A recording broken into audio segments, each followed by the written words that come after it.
Hello everyone, welcome to humanities कीड़ा। आज हम पढ़ेंगे House of Commons. House of Commons जो है वो ब्रिटिश पार्लियामेंट का लोअर हाउस है और हाउस ऑफ कॉमन्स एक पावरफुल चैम्बर है ब्रिटिश पार्लियामेंट का। और ये प्योरली इलेक्टिव बॉडी है, यानी कि यहाँ पे जितने भी रिप्रेजेंटेटिव आते हैं वो लोगों के द्वारा इलेक्ट हुए रहते हैं।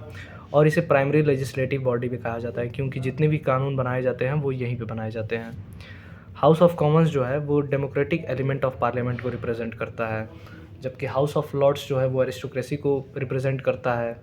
और जो मोनार्की, किंग और क्वीन जो है वो मोनार्की को रिप्रेजेंट करते हैं। डेमोक्रेटिक एलिमेंट को इसलिए रिप्रेजेंट करता है क्योंकि जितने भी यहाँ पे लोग हैं, जितने भी रिप्रेजेंटेटिव हैं, वो लोगों के द्वारा इलेक्टेड होते हैं।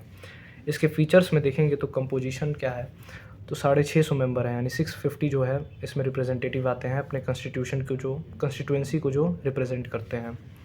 इंग्लैंड से 543, स्कॉटलैंड से 57, नॉर्दर्न आयरलैंड से 18, वेल्स से 32। इलेक्टेड रिप्रेजेंटेटिव होते हैं जो कि लोगों के द्वारा डायरेक्टली इलेक्ट होते हैं, और यहाँ पे इलेक्शन जो है वो 5 साल पे होती है। हाउस की लीडरशिप जो है वो स्पीकर के पास होती है, पीएम के पास होती है, और जो अपोजिशन लीडर होते हैं उनके पास होती है। स्पीकर जो है, speaker preside over the house ensuring debates are orderly and impartial. जो स्पीकर होते हैं वो उस हाउस की, यानी हाउस ऑफ कॉमन्स की जो है अध्यक्षता करते हैं, डिबेट कराते हैं और देखते हैं कि वो ऑर्डर में है कि नहीं। स्पीकर जो है वो एमपी से ही इलेक्ट किए जाते हैं, जितने उसमें मेंबर्स होते हैं उन्हीं के द्वारा इलेक्ट किए जाते हैं। And is non partition during their tenure, और वो अपने जितने भी उनका टेन्योर जितने साल का भी रहता है उसमें निष्पक्ष रहते हैं। इनकी पावर्स में सबसे पहला है प्रिसाइडिंग ओवर डिबेट, यानी कि जो भी डिबेट होती है उसकी अध्यक्षता करते हैं, उसमें ऑर्डर को मेंटेन रखते हैं और देखते हैं कि पूरी तरह से वो कंडक्ट हो रहा है कि नहीं प्रॉपर वे में। इनके पास डिसिप्लिनरी पावर रहता है, अगर कोई एमपी डिसऑर्डरली बिहेवियर रखता है तो उसे सस्पेंड किया जा सकता है स्पीकर के द्वारा। ये इंटरप्रेटिंग रूल्स, यानी कि ये जो जो भी नियम कानून रहते हैं उनकी व्याख्या करते हैं, देखते हैं कि पार्लियामेंट्री रूल्स का पालन सही से हो रहा है या नहीं। डिसाइडिंग ऑन अमेंडमेंट, अगर कोई अमेंडमेंट को प्रपोज किया जा रहा है तो वही देखते हैं उस बिल में कि वो अमेंडमेंट ज़रूरी है या नहीं, या वो ऑर्डर में है कि नहीं। Managing debates, selecting speaker, decide which MPs are allowed to speak during debate. ये देखते हैं कि कौन से एमपी को अलाउ किया जाना चाहिए डिबेट में बोलने के लिए। एलोकेटिंग टाइम, यानी कि उनके डिबेट शेड्यूल को ये मैनेज करते हैं। फिर अर्जेंट क्वेश्चन पूछने की परमिशन ये देते हैं स्पीकर। वोटिंग पावर जो होता है इनके पास, अगर टाई हो जाता है, यानी कि अगर दोनों तरफ जो है वोट अगर बराबर हो जाए तो स्पीकर जो है वो अपना वोट जो है वो कास्ट करते हैं, डिसाइडिंग वोट वो होता है। और ये पूरी तरह से न्यूट्रल होता है, और वो इसलिए किया जाता है कि डिबेट को आगे बढ़ाया जा सके। इंडिपेंडेंस एंड इम्पार्शियलिटी को, यानी कि ये स्वतंत्र पूरी तरह से होते हैं, किसी का भी इन पे डोमिनेंस नहीं रहता है, और ये पूरी तरह से इनको निष्पक्ष होना चाहिए। पॉलिटिकली न्यूट्रल होने चाहिए, does not engage in partition activity, जिस भी पार्टी से बिलोंग करते हैं उसके एक्टिविटीज़ में इन्हें इंगेज नहीं होना है। सर्टिफिकेशन ऑफ मनी बिल, ये डिसाइड करते हैं कि जो बिल है वो मनी बिल होना चाहिए या नहीं। मनी बिल ये होता है कि जो नेशनल इनकम होती है, यानी नेशनल जो बजट होती है, एक्सपेंडिचर, रेवेन्यू, तो वो मनी बिल के अंडर में आती है।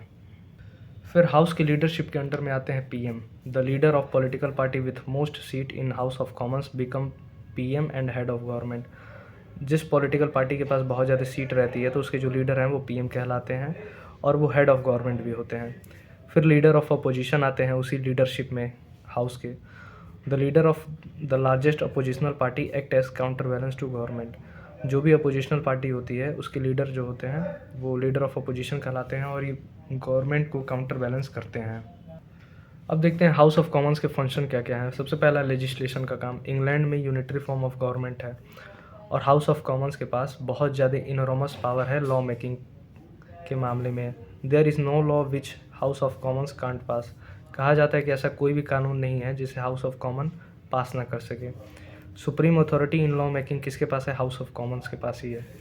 Bill must pass through house of common before becoming law. कोई भी बिल को कानून बनने से पहले उसे हाउस ऑफ कॉमन्स पे पास किया जाना चाहिए ही। फाइनेंशियल पावर क्या क्या है? According to act of 1911 all money bill originate in House of Common. 1911 के एक्ट के तहत सभी जितने भी मनी बिल हैं वो हाउस ऑफ कॉमन्स में ही ओरिजिनेट होते हैं। हाउस ऑफ कॉमन्स का बहुत ज़्यादा कंट्रोल रहता है गवर्नमेंट के फाइनेंस पे। इसमें डिस्कस होता है कि कौन सा जो बिल है वो पास करना है, बजट पास होते हैं, टैक्सेशन और एक्सपेंडिचर को अप्रूव किया जाता है एनुअल बजट के तहत।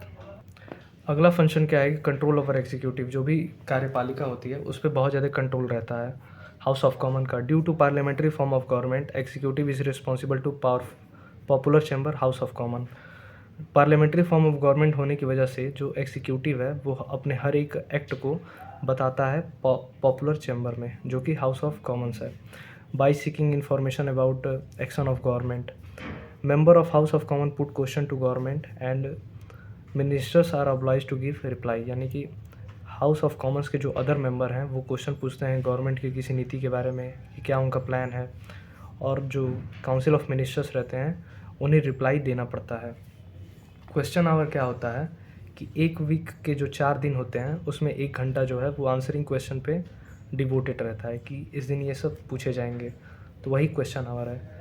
और क्वेश्चन आवर को इसलिए किया जाता है कि to bring work of various department under public scrutiny, यानी कि हर एक डिपार्टमेंट जो है वो अपने कार्य को बताएगा।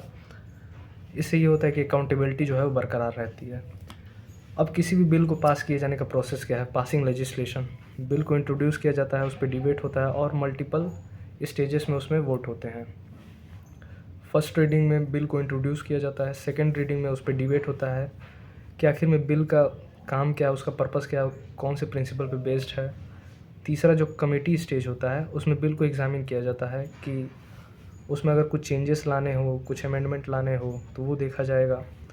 रिपोर्ट स्टेज में उस जो भी अमेंडमेंट होता है उसको रिव्यू किया जाता है। और सबसे लास्ट है थर्ड रीडिंग, जिसमें फाइनल अप्रूवल दे दिया जाता है। हाउस ऑफ कॉमन जो है वो पैलेस ऑफ वेस्टमिंस्टर में है, जो कि लंदन में है, और इसकी सुपरमेसी इस्टेब्लिश हुई थी ग्लोरियस रिवॉल्यूशन 1688 में। अगर वीडियो अच्छी लगे तो उसे लाइक करें और चैनल को सब्सक्राइब करें। Thank you.